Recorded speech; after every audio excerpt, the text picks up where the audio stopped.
Bom, então, As Margens da Independência nasce, né, como um projeto de pesquisa e um projeto de criação que integra várias linguagens, né, incluindo a literatura, a fotografia, ilustrações e o audiovisual. E, bom, ao longo de 8 meses, né, a gente realizou entrevistas criando um panorama biográfico de mestres, mestras, lideranças, anciãos e anciãs do território de Paraty, pensando como tema, né, como que se constroem as identidades nacionais a partir das experiências pessoais de cada um, da relação com o território, dos saberes, dos fazeres, das histórias, né, e dessas memórias coletivas do viver em comunidade. O resultado final que hoje a gente apresenta para vocês é um livro, ainda em formato digital, com 10 biografias afetivas, histórias de vida, que reúnem aspirações, lutas e narrativas de resistência também desse território de Paraty. É importante dizer que esse projeto, né, ele foi realizado através do edital Retomada Cultural 2, e por isso ele conta com patrocínio tanto do Governo do Estado do Rio de Janeiro, quanto da Secretaria de Estado de Cultura e de Economia Criativa do Rio de Janeiro, para essa primeira parte, né, que é o livro que a gente está lançando hoje. O projeto ele cresceu e ele ganhou também novos contornos, né? A gente pretende, no futuro, ainda lançar também 10 vídeos curtas de cada um dos mestres que tiveram no projeto. E, né, a gente quer apresentar para vocês esse resultado inicial. Então, bom, começando a me apresentar, eu sou Gustavo Cerqueira, co-idealizador do projeto, e tive esse tempo atuando na coordenação, também na escrita dos textos, né, e como fotógrafo também do material que compôs o livro. Então, vou fazer uma primeira rodada, passando pela equipe. Max, por gentileza, dá o ar da graça. Oi, gente, boa noite. Todo mundo me ouve? Sim. Ah, Sim. tá. É porque eu estou numa loucura aqui, computador, celular, tudo junto. Prazer estar aqui, feliz por esse momento. A minha função nesse projeto foi tentar reunir todo esse material lindo que foi produzido a partir dessas histórias maravilhosas, então os textos, as ilustrações, e reunir isso num material que a gente pudesse pegar na mão e ler, né? Então eu fiz a diagramação do livro e um pouco responsável pela parte do design também. É isso. Valeu. Eu vou passar agora para o próximo. Quem vem? Eu sou Ellison, eu sou ilustrador, sou de Paraty, Caiçara, tá bom? E gostei muito de fazer parte desse projeto, né, ilustrando os nossos mestres e mestras, dando, de uma certa forma, ali, vida no papel para os elementos que eles usam no seu dia a dia, os elementos que eles têm uma memória afetiva, e foi muito legal. Espero que vocês gostem do material que a gente fez com muito amor, carinho. Ali. A Bárbara e a Verona, vocês estão sabendo então com esse problema de luz aí, mas já já elas voltam, e aí vou passar a palavra para o Gustavo de novo. Eu estou aqui. Está me ouvindo? Estou aqui. Olha ali. Sim. Eu estou no celular. Estou no escuro. Aí sim. Então, vou passar a palavra para a Bárbara Lito. Boa noite, gente. Desculpa não estar aparecendo aqui. Eu estou sem luz, uma coisa que acontece muito aqui na cidade, né? Mas eu estou aqui participando enquanto meu 4G durar. Eu trabalhei na parte de idealização do projeto junto com o Guga e na pesquisa. E estou muito feliz hoje de estar aqui com vocês todos para a gente lançar um livro que foi muito importante para a gente fazer. Então, bem-vindos e não sei se a Verô está aí, o Flávio. ou caíram também? Eu acho que Flávio virou caíram. Então, bom, eu vou rapidamente só falar deles, né, também, e se eles voltarem, a gente também traz de novo eles para poderem se apresentar. Mas, bom, além de mim, Max, Ellison e Bárbara, né, a gente teve a Verônica Orquídea, atuando na parte de produção e também cuidando das redes sociais do projeto. E o Flávio de Araújo, escritor também, paratiense, da Praia do Sono, que nos presenteou com um prefácio que abre, né, o livro que foi escrito. Então, como a Bárbara disse, é uma alegria enorme, assim, a gente está muito feliz, muito ansioso também para poder estar aqui, e acho que também compartilhando com vocês, né, um trabalho que para nós foi muito especial, e também muito felizes, né, de poder ter alguns mestres e mestras conosco, presentes aqui na noite de hoje. Então, um salve a esses nossos mestres e mestras. Estou vendo por aqui Laura, Ivanildes, Angeli. Acho que são, né? Conseguiram entrar. Então, vou pedir também para vocês darem um oi. Pelo menos agora, num primeiro momento, né? Só se apresentar, falar um pouco da comunidade, o que vocês fazem, que depois a gente vai voltar para vocês de novo para poder trocar um pouquinho de figurinha. Então, Laura, se você puder começar, essa é a minha primeira janelinha aqui. Tá bom. Boa noite, gente. Boa noite, equipe. A gente ficou, eu estava sabendo mais da Verônica, do Gustavo, da Bárbara. Agora estou conhecendo a equipe aí que contribuiu, para essa proposta ser concluída.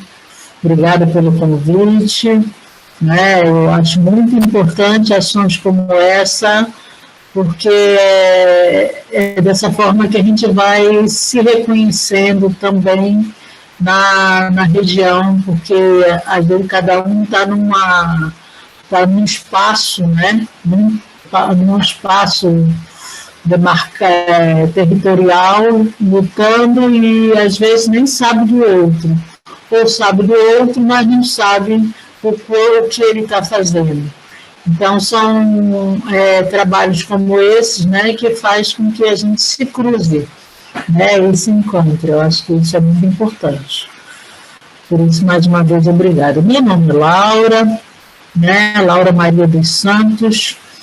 Eu sou filha de Pedrina dos Santos, aqui do quilombo do Campinho da Independência, herdeiro das 3 mulheres, vovó Antonica, tia Marcelina, tia Maria Luísa.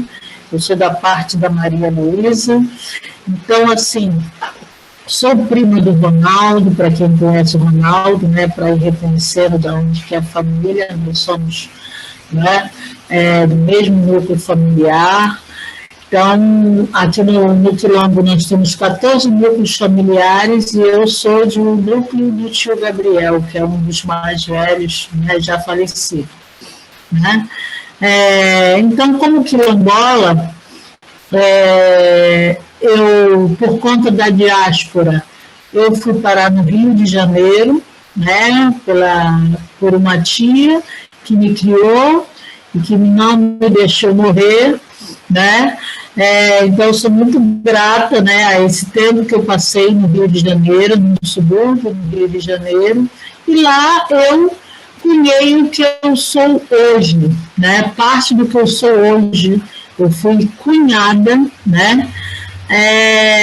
na casa da minha tia Chiquinha, que me ensinou a gostar de samba, me ensinou, não deixava, mas eu lia os livros da minha prima escondida. Então, dessa forma, eu fui forjando o que eu sou hoje. Então, quando eu retorno ao Quilombo, depois de mais de uns 40, sei lá quantos anos que eu passei fora, eu me casei, tive filho, me eduquei, enfim, fiz tudo o que eu achava que eu podia fazer.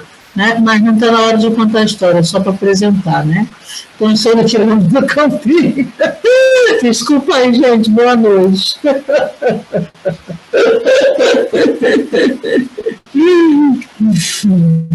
Laura, você sabe que eu ouviria tudo de novo várias vezes. É um prazer enorme, eu aprendo muito contigo. Mas você está dando spoiler do livro já. Não, foi ótimo, muito bom te ouvir. A gente vai bater mais bola, eu ainda quero também chamar você de novo. E a ideia é essa mesmo, é que a gente possa trocar, se apresentar, falar um pouquinho. Mas, seguindo essa roda, vou pedir... Bom, a próxima mestra que aparece aqui também na minha telinha é Ivanildes. Ivanildes Cretu, você está por aí? Oi, tô aqui. Viva! Boa tarde. Minha Neputum. Mani! Laura. A Laura tá linda, hein, Laura? Sempre linda. Sim, beijo. Então, para quem não sabe, meu nome é Ivanilde, né? Sou da aldeia Rio Bonito aqui, de Ubatuba, mas eu morei um tempo, né, lá em Paraty, eu morei uns 15 anos, né, lá na aldeia de Paraty-Mirim, e ali começou a minha trajetória, né, de luta, e uma delas, né, que me incentivaram bastante para ir para essa luta foi a Laura, né? E é um prazer estar aqui compartilhando, né, toda essa luta, essa força da mulher, né, que eu estou aqui compartilhando junto com a Laura. Isso é um grande prazer, né, porque tudo que começou foi ali, né, lá no campinho. Eu lembro que quando a gente ia, né, para bem assim no comecinho do Fórum das Comunidades Tradicionais, né, que a gente falava muito de educação diferenciada, a Laura sempre ali junto e me incentivando a falar, né, porque eu era muito tímida, né, e também não conseguia falar muito bem o português, e aí a Laura sempre me incentivando, né, para eu poder estar falando no português. E aí, quando eu lembro de tudo isso, é uma grande emoção, né, que eu sinto. Mas é isso, né? E hoje eu sei que hoje eu tenho uma força muito grande, né, assim, através da espiritualidade, através dos mais velhos também que já se foram, né, que sempre me guiaram e que sempre me ensinaram, né, para que eu possa estar nessa luta de fazer e dar melhor para o meu povo, né? Então, eu acho que eu estou seguindo esse caminho, né, que não é fácil, né, para a gente, é bem difícil e complicado, mas que o que faz a gente seguir em frente é a vontade, a esperança, né, e a força também que sempre vem da ancestralidade, né, que a gente traz com a gente, né. Então, isso que nós mantém nessa luta, né, de vida, de fortalecimento cultural, tradicional, a ancestralidade que dá toda essa força para a gente. É isso. Obrigada. Hein? Obrigado você, Ivanildes. Ai, que lindo ver vocês juntas agora. A gente viu todas separadas, né? E muita emoção, gente. Dando sequência nesse círculo de mulheres fortes e poderosas, queria chamar a Angeli para também se apresentar. Angeli, minha querida, fala contigo. Boa noite. Ouvindo? Primeiro, boa noite a todos e a todas, né? Muito emocionada aqui por chegar, né, nessa fase final aí do livro, que na verdade é recomeço, né? Porque a gente sabe que tem muito mais por aí. Eu sou a Angeli, né? Como todos conhecem, Angeli do Tempero. Mas mais do que Angeli do Tempero, mulheres como vocês que lutam batalha para que fazer não mudança só na minha vida, mas na vida de daqueles que nos cercam, né? Gustavo emocionou muito na sexta-feira, gente ainda assim não, ainda está meio emocionada, e é isso, né? As margens, né, da independência vêm trazer para nós a importância, mostrar para nós a importância e a responsabilidade do que se estar em território e resistência, né? Então, o nosso trabalho aí, a gente vive fazendo tempero, mas é mais do que fazer tempero, né? E não vamos dar muita coisa aí, porque o livro vem vindo aí para falar um pouquinho, né, do que a gente faz sobre isso. Mas é um prazer imenso estar aqui, obrigada a toda a equipe, obrigado por ser uma das escolhidas para estar aqui, parabéns a todas essas mulheres, a Laura, né? E a todas as companheiras, eu estive olhando alguns dos que estão aqui, né? Então, assim, é uma grande honra, né? Quem sou eu para dizer, eu sou a tal, para que esteja aqui no meio de todas vocês. É uma grande honra e aprender um pouquinho mais com as margens da independência que carrega nesta canoa, que representa aí, que está no convite, né? Gustavo e tantos outros. Então, é uma canoa que a gente vai remar muito ainda, que esse é só um começo. Então, a vocês, minha admiração e tiro o chapéu para todos vocês. Ai, obrigado, Angeli. Obrigada eu. Completando essa roda, né, antes de levar para vocês de novo, queria honrar também os outros 7 mestres e mestras que estão no livro, mas que não conseguiram estar, né, hoje na live por diferentes motivos, mas que estão, com certeza, muito com a gente em todo esse processo, né, e no livro que a gente está lançando. Então, além de Laura, Ivanildes e Angeli, nós temos também no livro, né, narrativas contadas do Pardim, de Itarituba, do mestre Altamiro, da Praia Grande da Cajaíba, do mestre Mirinho, do Sertão do Iriri, região do Taquari, da Benedita da Silva Martins, nascida no Quilombo do Guiti e moradora do Pantanal, do Ingri, que mora na comunidade do Curupira, no Saco do Mamanguá, da Maria Aparecida, que mora no São Roque, e do mestre Valdivino, também morador do São Roque.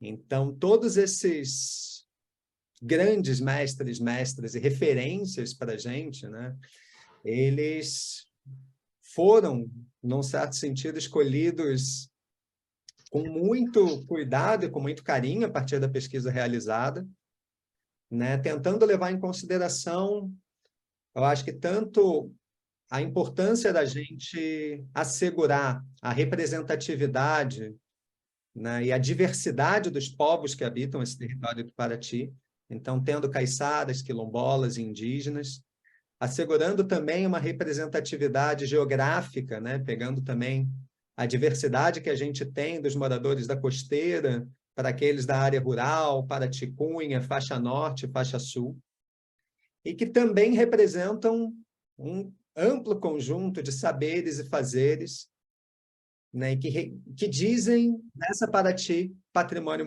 mundial, né, que é tão celebrada, mas que se expressa mesmo às margens, junto com esses mestres, né? Então, a gente tentou trazer também um pouco de todos esses saberes, incluindo as artes manuais, a pesca, a agroecologia, né, a trama também de cestos, assim como tantos outros. Para a gente dar sequência e voltar também para os mestres,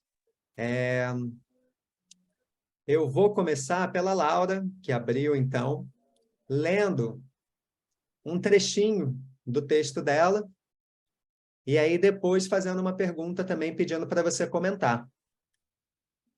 Tá bom, Laurinha? Então, pera lá que eu vou abrir aqui. Beleza. Onde que vai estar isso aí que eu vou ler?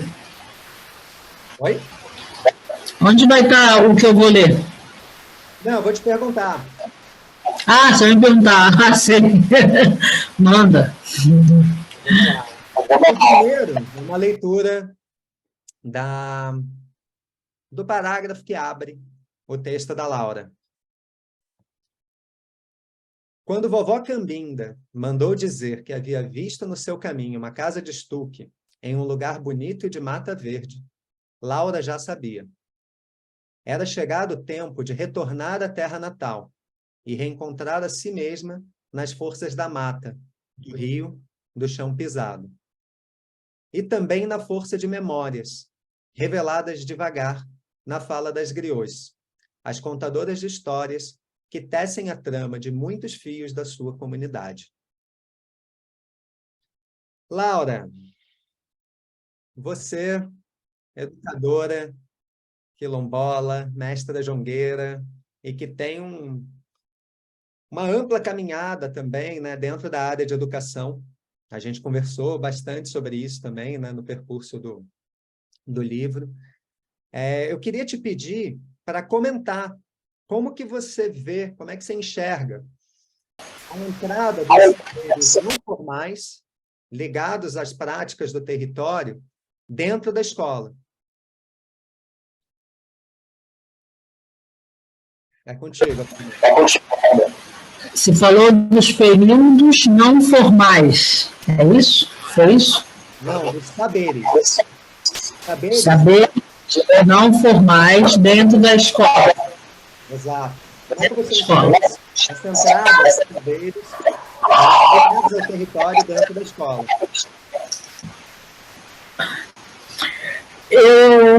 Eu enxergo como um fator de importância muito grande, né? A gente estava conversando nessa outra reunião que eu estava participando exatamente sobre isso, sobre a questão da educação diferenciada. A educação quilombola, que é isso que você está dizendo, né? Ou a educação caiçara, ou a educação indígena, que acontece fora da escola, né, em paralelo com a escola, a partir de que a pessoa nasça, né,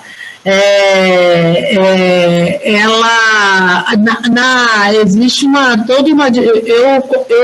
eu tenho essa educação como uma educação de muita importância e agregadora e assim, o que a gente pode subsidiar para que a escola formal se aproprie dessa educação e compreenda ela, porque a professora ela não é obrigada a ser agricultora, mas ela tem que ter a sensibilidade de saber que ela está dentro de um território tradicional. Então, é ela que a mudança está sendo proposta para ela, para as pessoas que vêm de fora e que não têm esse conhecimento, porque isso é um conhecimento, não é? Então, se ela não tem este conhecimento prévio e ela vai dar aula para uma criança que tem este conhecimento, ela deve dialogar com essa criança, né, para ela, primeiro, entender onde é que ela está, em que território que ela está e como é que ela vai ajudar essa criança a transformar esse conhecimento que a criança tem, que é do território, a criança a ser crítica em relação a esse próprio conhecimento que ela tem. Né? Eu acho que o professor, o educador, ele tem que ser a pessoa que vai problematizar no sentido positivo, não é? trazer questões para a criança. Mas por que você é quilombola? O que significa ser quilombola? Como é que é isso? Então, ao invés dela dizer para a criança, que ela não vai dizer que a criança é quilombola, quem sabe se a criança é quilombola é a criança, né? Ela não vai afirmar isso para a criança. Quem tem que afirmar isso é a criança e a mãe da criança. Ela pode corroborar com isso, né? Então, a educação quilombola ou caiçara ou indígena, que a gente está falando aqui nesse mote que se torna a educação diferenciada, ela vem, né? Eu acho que a importância dessas atividades é quando a gente politiza elas, porque na casa de farinha você faz a farinha. Quando você vai para a escola, você fala sobre a feitura da casa de farinha. Né? Isso aí é história, isso aí é linguagem, isso aí pode ser isso aí está em todas as matérias. Né? Então, quando a professora valoriza uma atividade, que eu estou só exemplificando como o ato de fazer farinha, né? Ela não vai levar a farinha para dentro da sala de aula, para ser feita dentro da sala de aula. A sala de aula tem que ir à casa de farinha. Ou a sala de aula tem que ir à agroecologia, aos espaços, ou ir na roça. Né? Então, uma simples atividade que o Gustavo me perguntou, né, qual é a importância, né, foi isso que me perguntou? Qual foi a pergunta? Eu falo tanto que eu me perco na minha própria pergunta. Então, a cultura, a gente está falando da cultura, né? O que a gente está falando? A gente está falando da cultura dentro da escola. Não é? Então, essa escola ela está sendo adjetivada. Não é? Ela sai de uma escola que não é para ninguém, porque quando é para todo mundo, não é para ninguém, vamos combinar assim, né? Aquilo que é para todo mundo não é para ninguém, porque ninguém se responsabiliza por uma coisa que você não sabe direito o que é. Né? Então, a educação diferenciada, ela está para as comunidades tradicionais ou qualquer outra comunidade que queira dizer, olha, eu quero qualificar a minha educação. Eu não acho que a minha educação seja qualificada, né? Porque a diferenciação é uma especificação, né? E é um ato de respeito, sabe? É um direito que a pessoa, ao entender isso, ela vai lutar por isso. Eu espero que daqui a alguns 20, 30, 40 anos, a gente fale de educação diferenciada, que ela esteja no senso comum das pessoas. Ela ainda não está, porque aqui na região tem só uns 20 e poucos anos de luta, não é? E isso é muito pouco, isso são 2 gerações de pessoas, não é? Isso é muito pouco, mas a gente já conseguiu muito com esse pouco. Agora, é processo, viu? Não acaba não. Obrigado, Laura. Você respondeu tudo. Claro. E mais, e sempre mais. Dando sequência, eu vou passar para Angeli. E, bom, mesma coisa, Angeli, vou ler um pequeno trecho também do seu texto, e na sequência faço uma perguntinha para você também dar continuidade e a gente seguir essa conversa. A vida depende de quem tempera. A frase, escrita na placa em frente à sua barraca, não é um enunciado vazio. Ela ganha corpo no sorriso largo e aberto, que acolhe todos que se aproximam. Conhecida por sua alquimia de sabores e preparo de condimentos únicos, Angeli mistura ervas, afeto e bem-querer aonde quer que vá. Angeli, já escutei algumas vezes, e você também trouxe isso, né, ao longo da nossa conversa, você falar que tempero é resistência. Eu queria pedir para você falar agora para todos e todas nós um pouquinho sobre isso. Tempero é resistência? Por quê? Com certeza, com certeza. Tempero é resistência quando você, além da... ouvindo a Laura aí, grande Laura, né? É uma grande panela a nossa vida, o mundo é uma grande panela, né? A vida de cada um é uma panela e o sabor da vida depende de quem tempera. E a resistência nisso é tanto você fazer o diferencial, né? Através do teu trabalho, fazer uma resistência. Por exemplo, com o tempero, eu tenho o livre-arbítrio de fazer uma resistência a essas mulheres guerreiras, né, do território, trazendo aqui as margens da independência, tá trazendo pessoas, traz junto comigo, pessoas que me ensinaram ao que hoje é resistência. Seu Valdivino é resistência. Então, Angeli tem o tempero da vida do seu Valdivino, que colocou na vida da Angeli.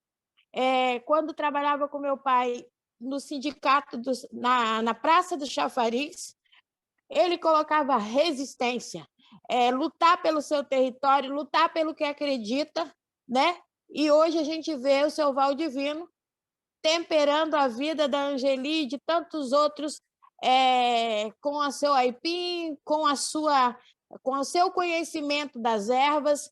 Então, tempera a resistência. Dona Benedita, do Pantanal, conheci ela, trazendo ela, que também faz parte da história da Angeli, porque ela, quando chegou a primeira vez, foi no Ocupa, ela queria mostrar o livro dela. Ela vinha trazendo o neto, segurado na tua mão. Então, a gente apresentou, foi até a Eloá, pedindo a Eloá que falasse com ela, porque ela queria mostrar o seu livro. Então, tempera a resistência, né?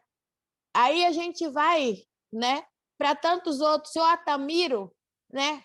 Grande seu Atamiro, né, os saberes dele, vem temperar a vida da Angeli e de tantos outros através do seu conhecimento. Então, o tempero traz para a gente a resistência de continuar dizendo: mulheres, lutem bastante, porque se eu conseguir, e aprenda com esses anciões e com essas pessoas que saberes. Eu sempre gostei de estar com os mais velhos, trazendo aqui histórias incríveis de Dona Rosa, de tantos outros. Então, a panela da minha vida tem vários temperos, o tempero do seu Valdivino, o tempero coisa, e ao mesmo tempo dizer que eu não quero ser a Angeli, não, eu não sou a Angeli, eu sou a Angeli, né, que criou o tempero, cria o tempero de ervas, suas misturas, mas que também mistura a resistência através do tempero da vida dessas pessoas. Então, na verdade, eu sou um verdadeiro caldeirão com um pouquinho do seu Valdivino, um pouquinho da Dona Dita, um pouquinho da Dona Laura, um pouquinho do seu Juarez, um pouquinho da Janaína, que também fez, a Janes, entendeu? Então, na verdade, tempero é resistência. Eu acho que todos nós estamos aí escrevendo cada vez mais. O Gustavo, você me emocionou muito na sexta-feira, né? Porque eu não esperava que alguém pudesse escrever, né, para vocês, mas mais que isso, declamar com tanta emoção, né, a resistência do tempero. Então, não tem... E é o seguinte, hein? Eu encaro o tempero como uma responsabilidade e como uma bandeira uma bandeira bem alta, dizendo que nós podemos vencer qualquer coisa. Não é fácil. Como a Laura falou, o caminho não termina. Até a nossa partida, vamos estar sempre aí, lutando, batalhando na resistência, tanto através do tempero, como da cultura, quanto de território e tudo mais, né? Conheci a Eva, né, do Paraty-Mirim, lá no ENA, né? E conversei muito com ela sobre isso. Então, a minha vida é bem temperada através por resistências dessas pessoas.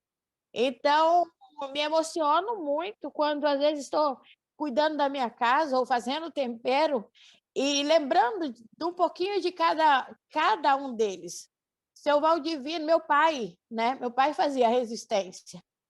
Ele era pedreiro, mas não deixava o agricultor que nasceu no sertão, né, morrer. Então, ele partiu, eu fiquei, mas trazendo a resistência através do tempero e a fala desses mestres que passaram pela minha vida e que estão ainda na minha vida. Então, tempero é resistência. Uhul! Obrigado. Obrigada eu. Seguindo a ciranda, Ivanildes. Vou ler aqui um trechinho também do seu texto, tá?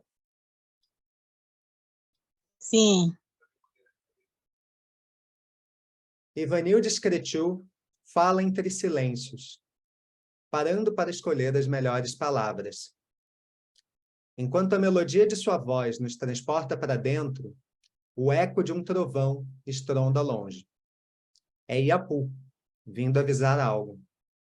O passarinho concorda e seu canto reforça a chegada da chuva, que se aproxima aos poucos.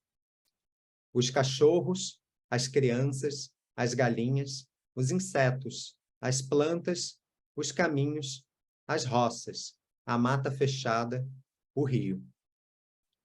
O território fala sobre seus ciclos e nos ouve durante toda a conversa.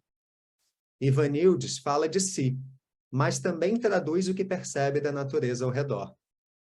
Ela aprendeu a escutar com os Xeramõe, seus mais velhos. Escuta é respeito. E, para Cretu, é esse mesmo respeito de ouvir que os Juruá, os não indígenas, precisam aprender. Cretu, Paraty é terra indígena e é terra guarani. Eu queria pedir para você falar um pouco sobre essa relação, né, e a importância tanto dos Guarani, na verdade, tanto de Paraty para os Guarani, na sua trajetória, né, na sua luta, como também o inverso. Que você falasse um pouco também da importância dos Guarani para Paraty. O que eles também trazem de legado para esse espaço, para esse território que a gente pisa.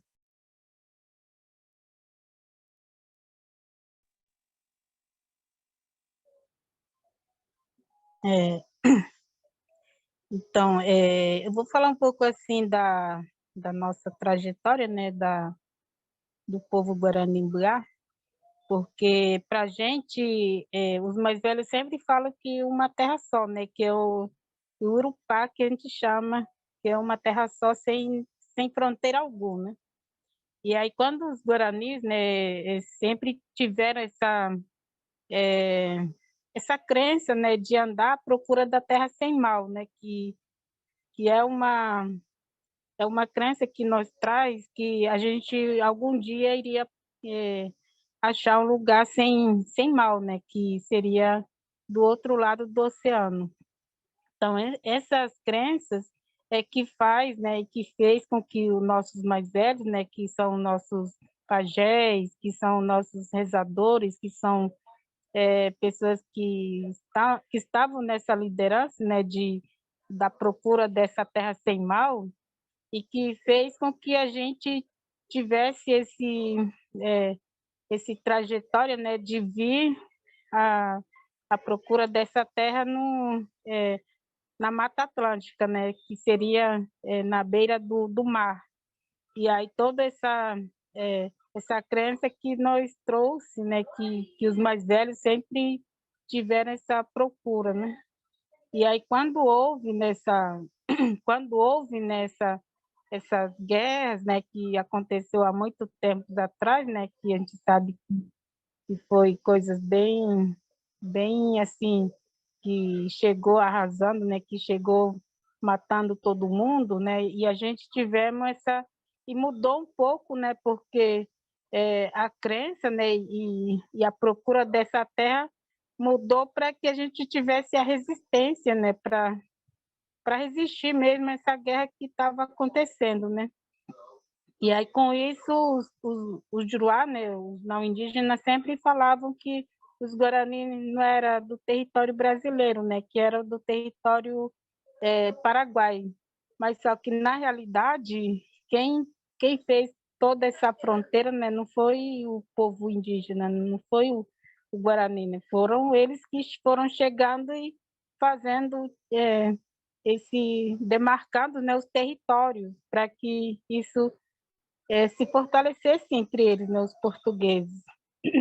E aí a gente fomos vistos como se fosse os paraguaios, né, que não era do território, mas só que na nossa crença a gente tinha que sempre estar à procura dessa terra sem mal e sempre perto do oceano, né, e nessa Mata Atlântica que a gente tá hoje, né, atualmente. E aí o Paraty foi uma, né, das histórias que eu sempre ouvi dos mais velhos, né, do Tiramão, e também que foi o seu Miguel, né, que faleceu o ano passado, lá em Paraty-Mirim. Ele sempre falava que ali no Paraty-Mirim sempre morava, né, os avós dele, os antepassados, né, que vieram e que ficaram lá um tempo, acho que em torno de 2, 3 anos, né, porque os Guarani sempre tinham essa caminhada, né, e ficavam 2, 3, 4 anos no lugar, e aí a pessoa mais velha, né, que guiavam essas pessoas, sonhava e falava que tinha que sair daquele lugar para mudar para outro lugar onde seria o lugar mais seguro, né? Então eles não ficavam muito tempo assim, 10, 15 anos no lugar só, né? E aí com isso iam se formando as aldeias. E aí dali o seu Miguel, né, sempre falava que lá em Paraty-Mirim, onde eles estão hoje, né, que eu também já vivi uns 15 para 20 anos lá, um tempo lá que eu cresci lá, né? Então eu tive essa história, eu ouvi sempre essa história, né, de que sempre tinha os povos Guarani ali, né? E aí a gente também tem essa visão, né, de que a gente sempre ficava mais escondido, né? A gente não tinha essa vontade de ter contato com não indígena, né? Então, com isso que o pessoal sempre não sabia da existência do povo guarani, né? Porque a gente sempre queria ficar mais isolado, né? Sem nenhum contato, mas só que não foi possível, né? Porque não tem como, né? E aí os Guarani sempre foram é, nesse nessa região, né, do Paraná, Santa Catarina, São Paulo, Rio de Janeiro, Espírito Santo. Então eles vieram nesse da como é que fala, nesse território assim, nessa região de onde tem as praias, né, onde tem essas Mata Atlântica, porque eles sempre tinham essa visão de que um dia ia ter uma passagem, né, desses lugares para o outro lado do oceano para encontrar uma terra sem mal, né? Então, por isso que esse território é um território só, né? Um Urupá, e a gente não tem limite de onde vai estar, né? Então, quem todo esse limite foi o de Lacoeiro, né, que são os não indígenas. Então, Paraty, a gente pode estar em qualquer lugar que é terra Ibuá, né, que é a terra Guarani-Ibuá, que tem muita importância, que tem uma história, que tem uma crença por trás de toda essa andança, né, que a gente foi fazendo, e que até hoje a gente acredita que a gente está no caminho certo, né, que algum dia a gente pode encontrar ainda essa terra sem mal, né? É isso.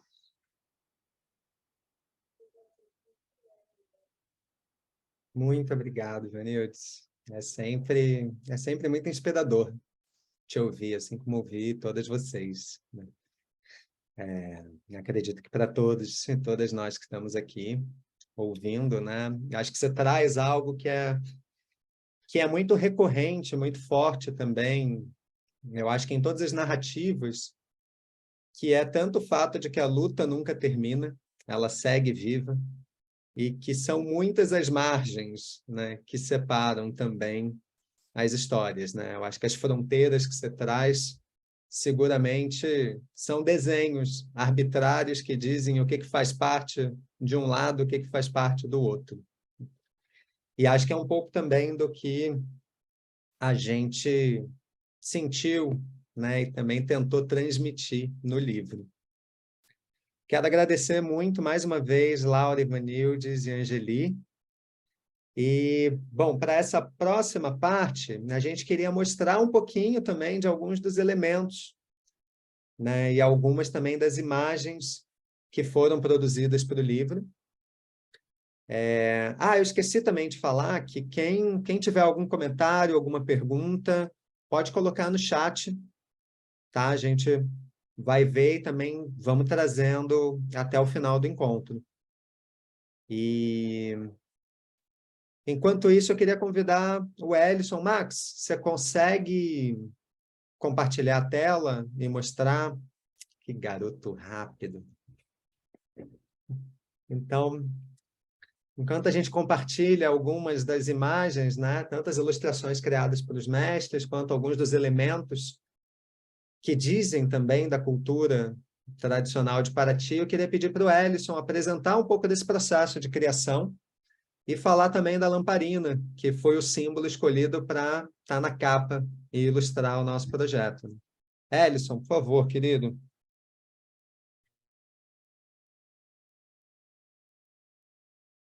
Seu áudio está fechado. Agora sim, está todo mundo me ouvindo? Aí, então, pessoal, a convite do Guga e de toda a equipe do livro, eles me convidaram, fui super bem recebido. Eu não estava no começo do projeto, mas eu, como paratiense também, de Caiçara, senti que seria uma boa troca, né? Participar desse projeto, aprender um pouco mais sobre os outros mestres e, de alguma forma, estar contribuindo, né, para esse projeto. Eu lembrei muito da minha avó e do meu avô, minha avó Laíde e meu avô Aristide, são lá do sertão da Barra Grande, né, e de origem caiçara. Me lembrou muito, né, esse processo. Então, eu vou falar um pouquinho dos desenhos aqui. A gente está vendo os desenhos dos mestres. São todos em papel 180 gramas, com grafite, né? Foi relativamente difícil fazer, porque a gente tem a questão da expressão facial, tem a questão de cada formato de rosto, né? Tem uma série de questões para fazer, mas foi muito legal fazer esses desenhos assim, porque é importante, né, a gente se ver, né, o mestre ele se vê. Geralmente a gente que faz cultura, eu sou cirandeiro também, né? Sou um jovem cirandeiro, então a gente que faz cultura às vezes não se vê. A gente traz a alegria para todo mundo, mas às vezes a gente não se vê. Então o livro também é essa grande homenagem, né, para os mestres e mestres, né? E a gente precisa saber e entender que nós somos o verdadeiro patrimônio mundial, né? Cada mestre, cada mestra, cada griot é uma biblioteca infinita de informações e de afeto, aonde passa para os seus descendentes e passa para quem quiser aprender, tiver o coração aberto para aprender os ensinamentos da vida, né? Por isso que se chama mestre e mestra, porque a gente passa esse conhecimento para frente. A respeito dos elementos, buscar um pouco do primeiramente para minha avó e para o meu avô, que para mim eram grandes mestres, e aqui como eles eram caiçaras também, de uma certa forma, lendo os textos, a gente via uma semelhança, né, nos objetos e nas questões que se tinha de uma cultura que resiste, né, que é essa cultura tradicional, e de algumas coisas novas. Então, a gente tem aí, por exemplo, o remo, a gente tem o pilão de fazer café, a panela, o fogão a lenha, né? Tem uma série de objetos que são familiares para esses mestres. E aí a gente chega na parte da lamparina, onde, junto com os meus colegas, né, a gente foi buscar o melhor objeto, ou a melhor figura que simbolizasse os mestres, né? Mas como que você simboliza uma coisa que é tão grande? É impossível, né? A gente simbolizar um mestre, simbolizar uma mestra, ou tudo que ela representa. Então eu tive a ideia de fazer uma lamparina, porque é uma coisa que tinha lá em casa, na casa da minha avó, e sempre quando acabava a luz, ela falava que era o jeito de: meu filho, a gente vai trazer a luz com a lamparina, né? A lamparina vai iluminar o nosso caminho. Então eu fiz, né, pensando nas margens, né? Nós estamos às margens, né? Então a gente precisa de luz, precisa de iluminar mais o nosso caminho. Então veio a ideia da lamparina, entrei em contato com os meus colegas do projeto, eles gostaram muito. A gente foi amadurecendo essa ideia até chegar nessa lamparina, que é um objeto que qualquer pessoa pode carregar, independente da idade, independente da onde estiver. Ela é um objeto que serve para iluminar os nossos caminhos e os caminhos dos nossos queridos e semelhantes. Então, é isso. Espero que vocês tenham gostado. Qualquer sugestão aí a gente está para ouvir, né? E é isso. Obrigado, galera.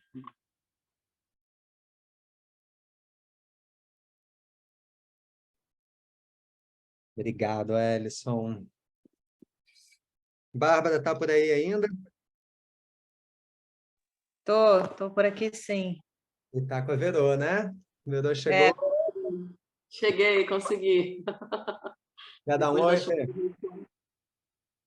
Boa noite a todos, a todas presentes. A gente teve uma queda de luz aqui, aí vim para a casa da Bárbara na esperança de ter luz aqui, também estamos sem luz, mas... Bem na hora. Bom, dizer que eu estou muito emocionada, muito feliz com esse processo, né? Estamos há um ano aí nessa elaboração, nessa costura, nessa troca com essas mestras que estão aqui presentes, com os mestres também. E agradecer todo esse processo, aprendi muito e tenho aprendido muito. Vocês em breve vão poder ver o livro e acho que todo mundo vai gostar, eu estou amando. E é isso, né? Só dar a salvação a todos e a todas. Teve um momento de apresentação, né? Então, só para pontuar, eu sou Verônica Orquídea, para quem não me conhece, eu sou produtora cultural, estou mestrando em Economia e Políticas para a Cultura e fiz a parte de produção, né, junto com a Bárbara, e gestão de comunicação, mídias digitais, redes sociais e afins. Então, agradecer mais uma vez a presença das mestras aqui. E acho que tem uma perguntinha aí no chat que a gente viu. E eu queria poder estar colaborando com você, Max, mas estou aqui sem poder te dar esse apoio aí.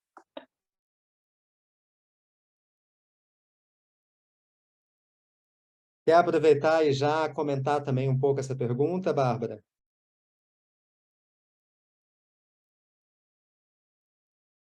Ah, tá sem nome. Tá como Galaxy A31. Cadê?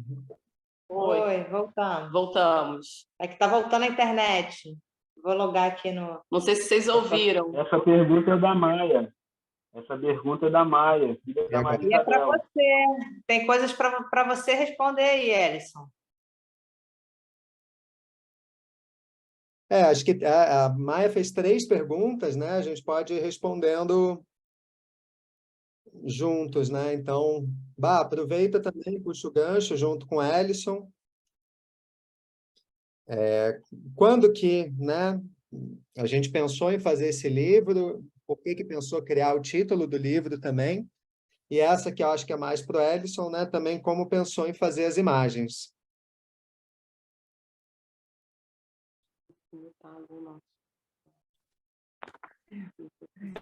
Alô? E aí, gente? Estão me ouvindo? Salve, Flávio. Voltou? Acabou a luz aí também? Acabou a luz aí também? Aqui não. Cara, acabou a luz. No Pantanal, acabou.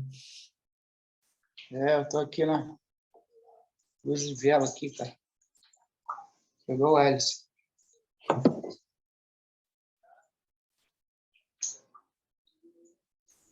Eu acho que ele vai ligar aqui. Você vai ligar o seu também?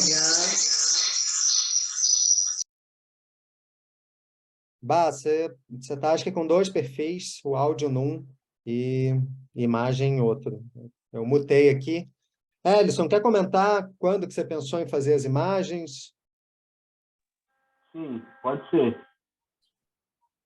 Mandar um abraço para a Maia. Quanto tempo que a gente não se vê? Trabalhamos na Casa Azul juntos. Tudo bom, Maia? Como é que você está, minha querida? Oi, Elison. Oi, pessoal. Eu estou aqui junto com você na live. Estou adorando participar junto com vocês. Sim, trabalho bastante tempo e trabalho com um monte de coisa, na verdade, com livro, com educação, como vocês falaram, sobre educação, outras coisas, vai parte evoluir, né, com as crianças, a leitura, para mostrar para eles também, né, como revolver nisso, mostrar o caminho, seguir em frente. Mais de Paraty é para o mundo inteiro, então tem fora da cidade ou aqui, coisa que envolve literatura também, né? Então é isso. Envolve tudo isso. Legal, Maia. Eu vou responder a parte das imagens, e aí daqui a pouco a Bárbara fala com você. As imagens, Maia, elas foram uma ideia do grupo mesmo. Eles, quando me convidaram, era uma forma de homenagear os mestres, né? Trazendo essa outra... Como já ia ter fotografia, né, no projeto, eles quiseram também estar trazendo essa parte mais artística, né? E dando aí visibilidade para o artista local, que no caso sou eu. Foi bem difícil fazer essas imagens, era um trabalho difícil, teve algumas fotos que eu precisei, alguns desenhos que eu precisei refazer, mas acredito que no final ficou tudo certo. Agradecer também aí a Verô fez, né, e todo mundo, a presença dos mestres e das mestras. No caso aqui, representada pelas 3 mestras, a Laura Ivanildes e a Sueli. Então, foi isso. Rolou desse jeito, Maia. Aí eu acho que eles agora vão responder as outras partes da pergunta, tá bom? Um abraço.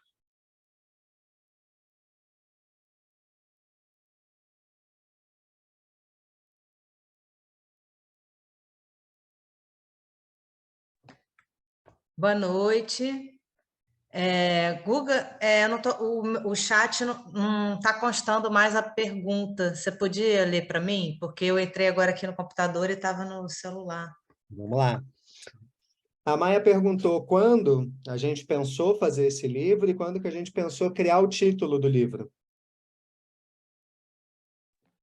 Tá, Maia, foi o seguinte, a gente participou de um edital da Secretaria de Cultura do Estado do Rio de Janeiro.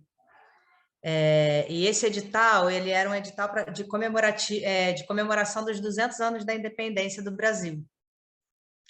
E, na verdade, assim, esse nome, o Guga, é que já veio com ele já pensado, né? Mas, como sempre, as margens, eu e ele, né? A gente pensou em como que a gente poderia trazer essas margens numa disputa de narrativas mesmo, né? Porque a gente sempre vê a história oficial da independência, aquela história bem clássica, né? Do Dom Pedro, que deu a independência para a gente, às margens do Ipiranga, e a gente sabe que a história ela não foi bem assim, né? E isso, acho que até o texto do Flávio, ele traz muito isso, depois até aproveitar que o Flávio está aí para ele poder fazer essa complementação aí da participação dele, eu acho super importante. Então, o que a gente procurou trazer foram essas memórias que não são as memórias oficiais, né? Que são as memórias das pessoas que estão no território, que estão em disputa e que vem trazendo desde os seus antepassados até chegar hoje em dia, estão trazendo nas suas narrativas, na sua própria vida, no seu corpo, a história dos seus antepassados, até a atualidade, né? E dentro dessa história que eles trazem, são histórias que muitas vezes elas estão apagadas da narrativa oficial, a gente não vê em livros didáticos, a gente não vê as pessoas muito comentando. Então, eu acho que a nossa intenção era essa, era trazer essas identidades para um formato que fosse de livro, né? E que fosse de apoio, principalmente para a questão da educação, né? A gente pensou muito nisso, assim, como que esse material ele pode ser utilizado depois. Por isso que a gente até fez essa pergunta para a Laura, né? Agora aqui na live, porque para a gente é muito importante que esse livro possa servir de apoio. A gente pensa, quando a gente pensa em memória, a gente pensa uma coisa também no esquecimento, né? A gente nunca consegue pensar em memória só na memória, só no que se lembra. A memória também é feita. E a gente sabe que muitas memórias são esquecidas, muitas partes importantes da memória da construção do nosso país, elas são esquecidas propositalmente. Só que, subterraneamente, a gente tem a subversão disso no corpo vivo dos mestres. Os mestres, eles são mestres porque eles trazem essas memórias encarnadas no próprio corpo, que são as memórias dos antepassados, e eles estão guardando isso com eles e estão passando para frente. Então, para a gente, era muito importante trazer o livro como um apoio, porque essas memórias elas não vão ser esquecidas. Enquanto houver um mestre, enquanto houver uma pessoa de comunidade tradicional, elas nunca serão esquecidas. A memória, existem ditados que são mais duradouros do que fotografias, né? Eu acho que a gente é até inocente achar que um arquivo, principalmente no mundo digital hoje em dia, vai ser um suporte que vai perpetuar, não conta de si, se perpetuar da oralidade. A oralidade é uma coisa muito forte, é uma raiz muito profunda, né? Então, assim, o que a gente veio, né, tanto eu quanto o Guga, quanto o Max, quanto a Verônica, nós não somos de Paraty, mas o que a gente pensou foi num projeto que a gente pudesse homenagear Paraty, que nos recebeu e que nos ensina tanto a partir do território, dos mestres, o chão, a natureza. tudo junto, né? Porque não está nada separado, e isso é uma coisa que, né, do pluriverso, né, Laura? O pluriverso que a gente está aqui e a gente está aprendendo muito, né?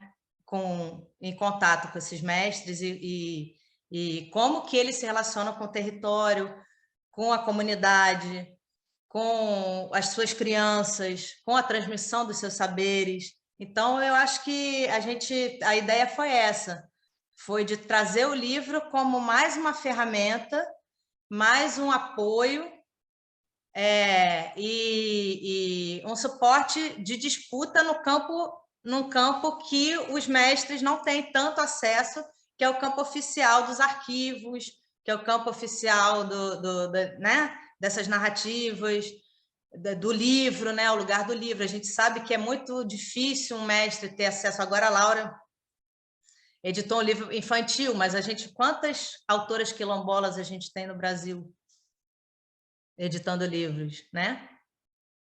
Então, eu acho que é isso, poder trazer esse livro como um material de apoio mesmo, né? Um grãozinho de areia nesse mar imenso que é a tradição, né? E a tradição de Paraty. Então, eu acho que é isso, assim, resumindo um pouco. Muito bom. Acho que só complementando um pouco, Bá, antes até de passar a bola para o Flávio, e aí acho que a gente também já pode, depois do Flávio, até ir caminhando para fechar, né? Se alguém ainda tiver alguma pergunta, quiser colocar também ainda no chat, a gente tenta amarrar aqui antes do término do encontro. Mas dando continuidade, acho que é o que você trouxe, né? Acho que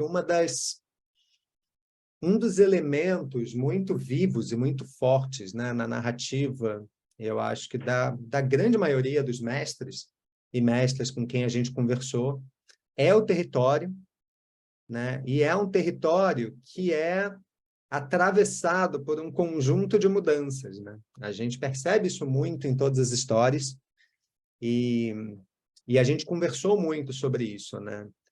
Desde no futuro recente, né, por todo o caos político, social e econômico que vivemos, até um futuro não tão distante, mas de já algumas décadas atrás, com a construção da Rio Santos, na década de 70, que corta o município de Paraty ao meio e que altera, né, radicalmente também muitas das práticas das comunidades, dos saberes e dos fazeres, né, locais, com a chegada de muita gente de fora. E aí acho que essa responsabilidade, né, que vem também, acho que a Bá traz de nós que adotamos esse território, né, que aqui estamos, que amamos e somos apaixonados por esse lugar e por todo o patrimônio vivo que ele é, né, e representa, justamente a partir das pessoas que estão aqui. Esse livro foi uma tentativa também de honrar e de celebrar também muitos desses caminhos que Paraty evoca, né?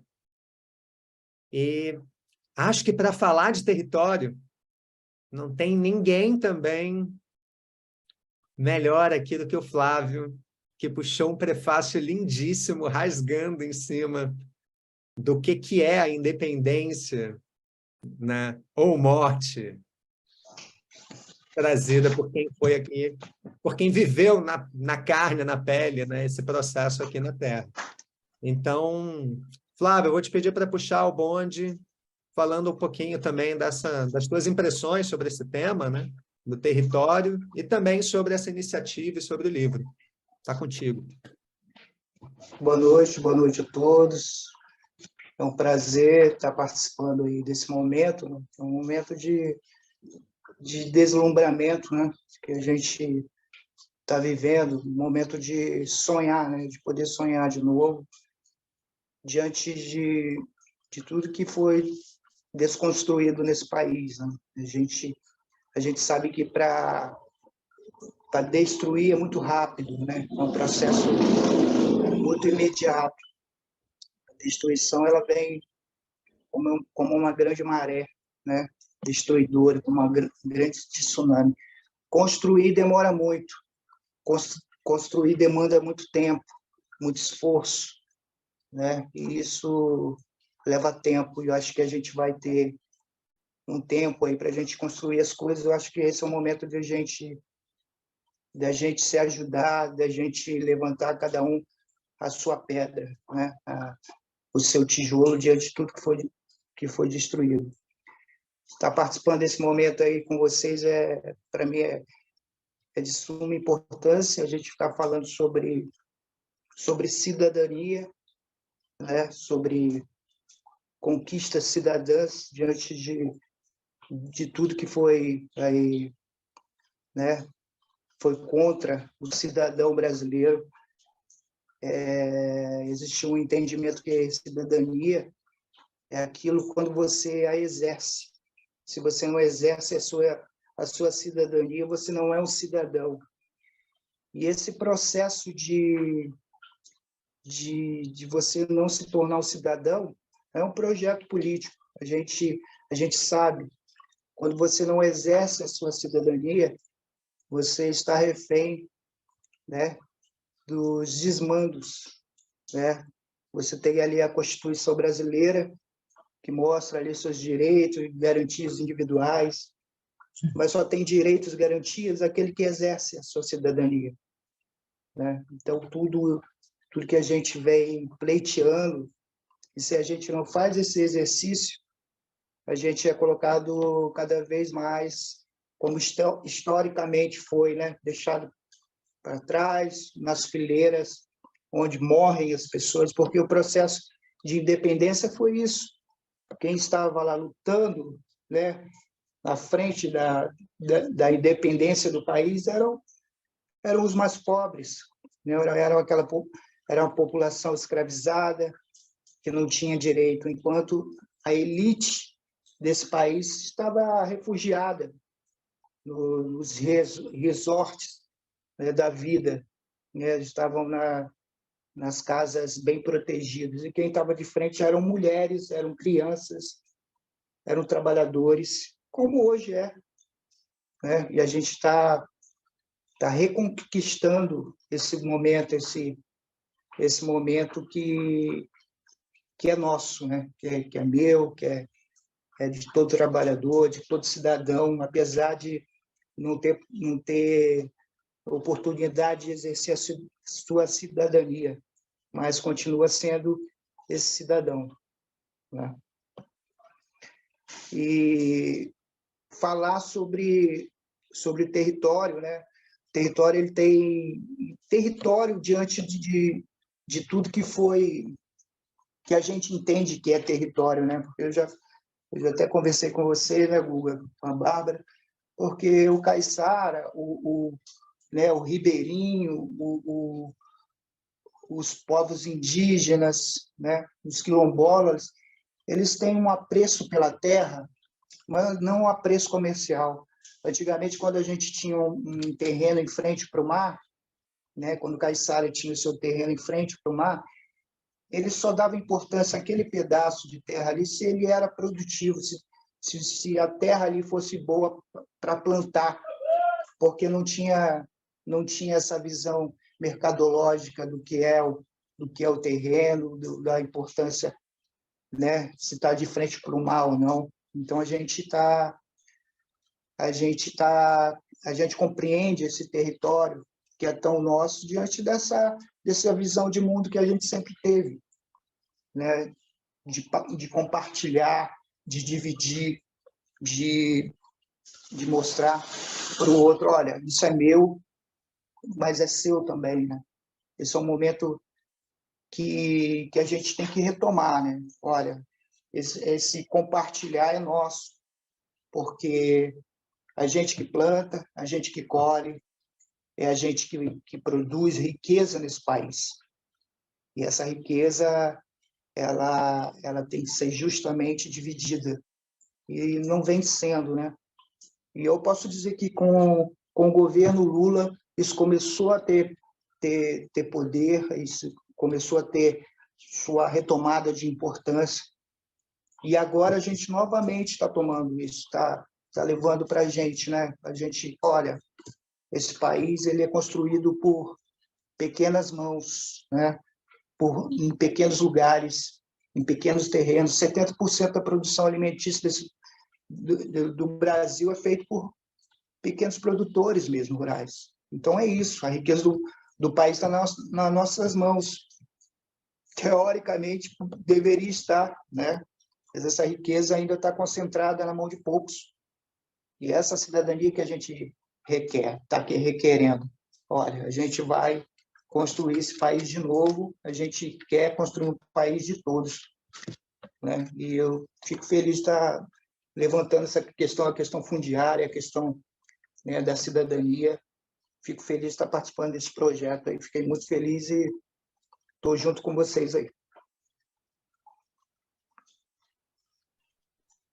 Muito legal, Flávio. Obrigado pelas palavras tão potentes. A alegria é nossa, cara, de ter você junto. E acho que abrindo o livro, e acho que podendo fechar a live também. Eu acho que com essas tuas palavras, se ninguém tiver mais nenhuma pergunta ou comentário, eu acho que a gente pode ir rumando para um final, né? Acho que talvez um único comentário, né, que eu acho que eu queria fazer em cima do que você trouxe é de que todas essas memórias, né, que a gente luta para que não sejam apagadas, e tudo isso, né, que a gente percebe da riqueza das pequenas mãos que produzem, que colhem, né, e que juntam, é algo que a gente vem entendendo também e dando um nome, né, que a gente está começando a desenvolver de ferramentas de futuro. As ferramentas de futuro são essas tecnologias sociais básicas que estão ligadas ao embarrear uma casa, ao fazer um ajuntó para poder botar uma festa dentro da comunidade, a tocar um tambor e evocar ali histórias também do passado, né? A saber também o conhecimento das marés, dos mares, dos ventos, né? E tudo isso fala também, eu acho que de outras formas de se pensar e de se sonhar novos mundos, novos futuros, e dialoga com essa esperança que você trouxe, que a gente vem agora, né? Acho que também sentindo de que essa terra pode ser nossa de novo. Talvez a gente consiga alargar um pouquinho essas margens, né? Ela nunca deixou de ser nossa. E esse é que é o ponto de tensão, porque a margem ela não é um muro, a margem ela é porosa. E se tem jogo, tem disputa. Ninguém vai entregar o jogo assim. Então, assim, a terra sempre foi nossa e sempre será. E aí de quem falar que não, né? Então, acredito nessa questão. Essas ferramentas de futuro, elas estão aí desde que o mundo é mundo. Na verdade, elas são ferramentas de passado, né? Que elas podem ser ou não apropriadas, com nomes muito bonitos, assim, né? De repente, economia solidária. Umas coisas assim, né? Que as pessoas parecem que vão redescobrindo, mas que estão aí desde que o mundo é mundo, né? E essa, eu acho que é a grande questão e a grande importância dos mestres, porque os mestres, eles não largam mão da raiz. E nunca vão esquecer, e nunca vão largar, né? Então, assim, ninguém está descobrindo a roda está aí, né? A gente até tem uma parte dessa, que essa roda já está aí, né? E a gente está disputando, eu acho que essa é a grande questão, e a nossa tentativa de colaboração com esse livro é essa, né? A gente até falou mais cedo hoje, que são as ferramentas que tem a ver também, eram 3 coisas, né? A primeira você não fala, porque a primeira eu queria fechar, que é a questão do afeto, né? Que eu acho que é o grande diferencial nosso para eles. A gente pauta todas as nossas coisas no afeto, né? E a gente quer ser afetado, e quer afetar, e quer trocar, né? E quer estar junto. Então, nunca, a terra é nossa, a comunidade é nossa, e estamos para jogo, né? Estamos aqui jogando. e aprendendo com os mestres como é que se joga, porque, né, Laura? A sabedoria deles. Ivanildes, Angeli, é isso.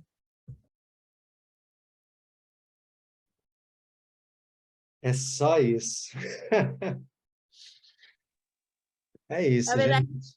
ainda se os mestres vão voltar, mas eu gostaria de, se não forem, eu gostaria de ter um dedinho ainda de prosa, se possível. Então, vamos. Então, bom, só antes, Angeli, eu vou agradecer a todos que chegaram, né, que tiveram com a gente, estão com a gente até agora, até esse momento. É muito bom agora a gente ter essa alegria de dividir, de compartilhar também com vocês, eu acho que todo esse trabalho. Então, mais uma vez, obrigado. Acho que a gente passa para a Angeli, né? Mas você fecha, tranquilo. Pode Eu fechar. só... Vai Não, você. você fecha. Eu vou deixar aqui. Eu deixo emocionada mesmo. Como a Bárbara falou, tudo é afeto, né? E como diz, né, há margens, né? Não tem muro, não existe muro. E aí trazendo para o nosso território, né? O território do produtor rural. O produtor rural em Paraty nunca foi valorizado. Agora vemos uma certa adaptação, onde o alimento, com essa pandemia, veio mostrar que Paraty tem agricultura, né? Tem um crescimento muito grande aí com a compra da alimentação, melhorou muito a alimentação das crianças na escola, mas mexendo com tempero, né? E sendo resistência junto com grandes pessoas, e eu admiro muito a garra, a determinação das pessoas da feira do produtor rural, né? Não existe o produtor rural e a feira, existe produtores rurais, economia criativa, porque quando você não pode fazer muita coisa, você vai para a economia criativa, mas a resistência, como aquela luta às margens, né? Hoje nós estamos aí na feira, tentando resistir, chamando a todos, para que não deixem morrer a resistência da nossa feira de Paraty, porque vimos crescer muitas histórias. A cultura fantástica, tenho muito a agradecer, e a tantos outros, mas queremos a valorização de uma casa decente para os agricultores de Paraty, porque isso é resistência. Meu pai faleceu, foi sem ver, muitos foram sem ver, mas nós que estamos no território e que batalhamos muito saindo das nossas casas de manhã cedo, outros vão às 5 horas da manhã para suas roças, para tirar o alimento, para levar para a feira, para que tenha saúde nas mesas. Eu deixo aqui a minha admiração e pedindo a todos, tanto de grupos como anciões, mestres, que batalhem, lutem, levem a todos aqui, aonde vocês forem, a resistência das feiras, dos agricultores, pescadores e tudo mais. Como diz aí, não existe pescadores, agricultores, cultura e tudo, somos um verdadeiro caldeirão e precisamos resistir, se juntarem, darem as mãos para poder levar a história do nosso povo. Não existe aqueles que veio de fora, como vocês vieram de fora, mas estão aqui ajudando a escrever um pouquinho da história de cada um de nós, que são 10, mas que existem tantos outros, mas que esse pouquinho possa favorecer e enaltecer a todos esses que já foram em prol da agricultura familiar, da resistência, das histórias dos quilombolas e tudo mais. Não existe separação, somos um povo só, né? Como a Ivanilda diz, estamos sempre buscando novos territórios, novas coisas para poder passar, acreditando passar para uma terra sem mal, né? Então, fazemos da nossa história uma passagem para uma terra sem mal. Batalhamos, misturamos a nossa história com afeto, com alegria, com dar a mão, dar um sorriso, para que assim a gente possa passar todos os dias para uma história sem mal, para uma terra sem mal, um dia sem mal. A diversidade está aí para todos, mas nós temos que ter a resistência do afeto para que um dia a nossa passagem para uma terra sem mal, né, possa deixar escrito para outros que vale a pena resistir por uma terra sem mal.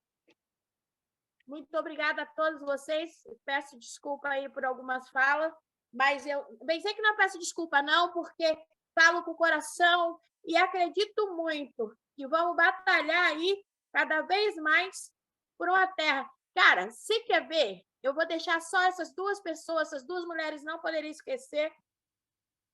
Dona Jô da Tapioca, né, 70 e poucos anos, resistia através da tapioca, na feira de Paraty. Faleceu o dia que ela foi fazer a sua marca dentro da Secretaria de Cultura, que ela ficou maravilhada porque ela estava fazendo, deixando a marca da Jô da Tapioca, tia Jô da Tapioca. Nós vemos ela tombar nas ruas de Paraty e ser levada pela ambulância. E de lá a gente não viu ela, mas ela deixou para nós a resistência através do seu trabalho. Então, como a nossa amiga falou, né, existem nomes bonitos, economia criativa, tantos outros, né? Mas, na verdade, é só uma coisa, um nome bonito para coisas que já existem há muito tempo. E também a Maria Isabel, da Cachaça, com seu pé descalço, né? Sorriso cândido, leva sua história, né?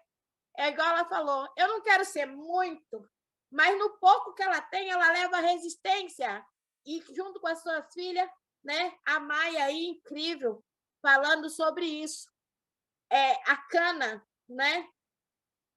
A dela é um pouco, agora quiseram apropriar da marca dela. Mas seguinte, se apropria da marca, mas não se apropriam da história do nosso território.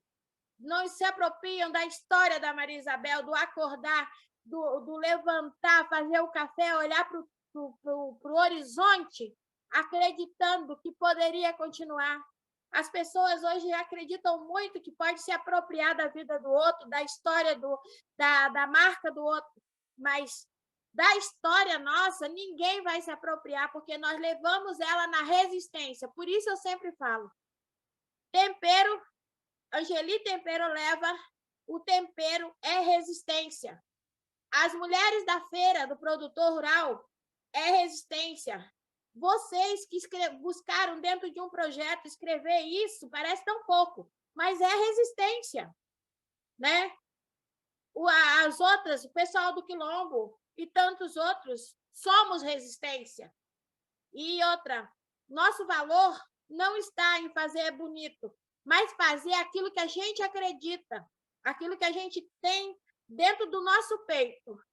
Que outra, muitas das vezes não se canta o hino da bandeira nacional, mas bate no peito e diz, olha, eu sou brasileiro e eu acredito muito no meu país. Eu acredito no dar a mão, no sorriso. Então, deixo para todos aqueles que não puderam, ainda não estão, né? Porque esse projeto pode crescer bastante. Não estão no livro, mas fazem história. Fazem parte da nossa história, fazem parte do nosso Paraty, faz parte do nosso Brasil. Obrigada, meninas.